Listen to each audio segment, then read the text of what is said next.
Hey guys, Dr. Calvin, KNRX here. In this video, we're going to cover the compression to distension technique with the KNRX for hip problems, for hip pain, okay?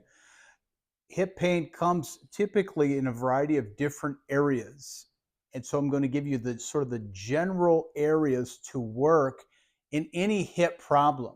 As you become more and more asymptomatic, it will refine, meaning the pain centers will become like the problem pain centers will become more obvious and it'll become more and more refined. And so your work can become more refined as well. And so when we're working with the hip, the number one thing I start with clinically is I start with the low back. So please go watch the compression to distension video on the low back. And so you're going to use that and use those techniques on the low back, and it's going to then blend into the hip techniques, okay? So we're going to start off typically when somebody comes in and they've got that hip pain, it's going to be on one side, so unilateral. And I'm going to start off, so say that person comes in and they got hip pain, and maybe it's here, or maybe it's right in that trochanter, right on the side there. Maybe it's in here and it's going down the side of the leg. Regardless, I am going to put that person face down and I'm going to start driving my elbow right up in here and then slowly working my way down to and then through that hip. With the cane, I'm going to get that supported. Obviously, not everyone has a setup like this that they can use. That's why the cane comes with that door anchor. So you're going to just put that door anchor in. I've got it on the shortest setting here, so I'm real close, but the cane feels really, when it's at the shortest length, it feels really stable.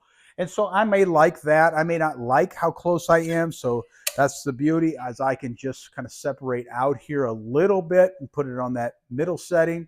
And I'm going to start right there in the low back, not on the spine, but right off to the side. And I'm going to use that compression to distension technique, moving down the low back. And I'm going to get right into that SI joint. And then from there, moving into the hip, we're going to divide this in about 5 quadrants. So you take the middle of your back to the hip, and you're going to divide that in 2, so right down the middle. And so you're going to hit at least 4 or 5 spots about a ½ inch apart through the middle of that glute, okay, right up till it starts to fold. Now you're going to take that area to the side of the hip, and you're going to cut that in half. And that's going to be the next area. Again, you're going to come down through about 5 different spots through that area. And that's hitting all those musculotendinous junctions where a lot of those problems actually live. You want to get in those muscle bellies there, but you want to get into these musculotendinous junctions especially. And I would be willing to bet as your hip gets better and more refined, it starts refining to those areas just posterior the hip joint itself. And so you're going to work down through those. Next, we're going to step in over to the side. So now you've worked this angle. Now you're working straight on the side here. You're going to start up top. So above your waist, if you run your thumb, eventually you'll feel the brim of that part of your pelvis, and it sinks in. Like you can put your thumb into your abdomen. That's the top of your pelvis right there. And we want to start just below that because there's a muscle there that makes up the muscle belly for that IT band. And we want to make sure that we work that muscle. So we're going to start there on the side, and then we're going to walk that down that way. And now this one is a long run. I am going to run that all the way down that iliotibial band until I get to the knee, because that is a problem child, and most times it's going to be a culprit. It's going to be heavily involved with that hip problem. Now from there, I might be good. I might look at that clinically and just have a person get up, walk around, see how that feels. But there may be another one where I move from here into the front of the thigh. I'll cut that in half. And I am going to start cutting another line, just straight north to south, down through where that IT band and that quadricep muscle sort of meet. And I'm going to sort of divide that up as well. It takes a while to be thorough on that hip. So we're going to start, again, just with cane in the standing position is where I really prefer when I'm working the hip and with the compression to distension technique. And we're just going to compress, threshold, let that fade, and then we're going to move that down. And now I'm moving to that musculotendinous area here. And then obviously I'm going a lot faster than you would when you're doing this therapy on your own, because again, you want to get to that threshold and you want to wait for that fade to occur before you move it. But this is just simply for demonstration purposes. And now I'm on to the side here, up into that TFL, compressing, let it fade, and then just kind of walking that down. Some of these areas are going to feel very tender. Some of them inherently feel tender just because there's a lot of just thin tissue before you get to the bone, hence using just that threshold, that pressure threshold every time.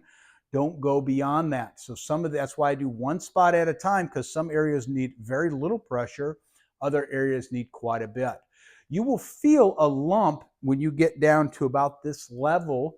That's what they call the greater trochanter of the femur. Skip over that. Don't push directly on that. It won't be terrible if you do, but there's a bursa there that we don't really want to frustrate or aggravate if we don't have to. And so I'll skip right over that, and then I'm starting down the leg there for that IT band, and then I can just turn into it here, or I can reverse that cane, and then I can step into it this way to get that line in the front here. Okay, so that's doing the compression to distension for the hip standing. Lying down, we're just using the ball. We can leave them on the cane if you'd like, whatever's easiest. I'll just go ahead and collapse that. And then I would like to aim this side up whenever I'm doing ball work on the ground. And so I'm coming up over that cane, and I'm just going to use my body weight here to create that same kind of compression to distension on the hip there. I've got my hands back here. I've got my feet really close to me so I can really regulate well that compression load on that tissue. And again, I'm just kind of going through the motions here where I would just kind of turn my body slowly, and then getting over to here now on the side. You're going to switch that technique. You can just start here with the knees together and bent, and then you can just start laying into those balls that way. If that's not enough, you can straighten the leg and bring the top leg over the top. And now I can put a little bit more force on that TFL area. Again, we're right up just under that crest of that pelvis, and I'm starting my way down that IT band. I'm going to show you my favorite way to use the Cane RX here in a second on that IT band after I finish this. But again, I'm just working my way down, using my body weight on the ground, just using those balls primarily for the compression all the way down to the knee.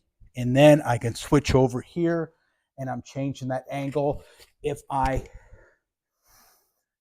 get up after all that work and I still feel, so this is going to be especially for those that come in and that hip pain has involved the IT band, that side of the thigh there, a lot, and it's been going on for a long time, you're probably going to take that next angle as well, and you're going to venture on down that between the side and the front of the quad. Just that 45 right there, you're going to walk that down. Now, I promised I'd show you my favorite way using the cane that I've discovered so far, and it's going to be that scissor function. And this is just fantastic. We're going to come over here We're going to have a bench. I've got the roller stick part on the outside, and now I'm come up on that IT band. You can't use it up on that TFL portion. So that portion is still going to be done with the cane itself or with the ball work on the ground. But as far as like, remember that greater trochanter area? That south, we're going to be able to use the scissor function. And this is just a dream.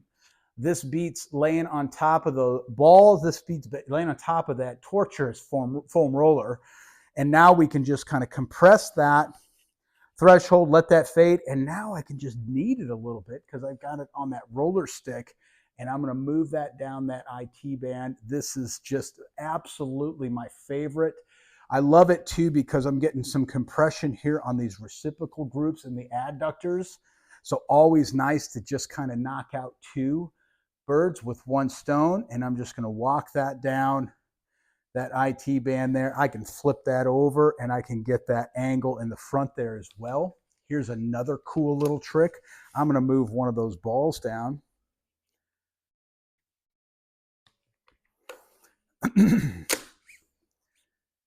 And now I can even get quite a bit more specific pressure if I really need to drive it in there. And I feel like there's, as you do this, you're going to really get familiar with these lines where this tissue forms these discrepancies. And that ball on that roller stick is really going to enable you to get very specific on where you can drive that pressure.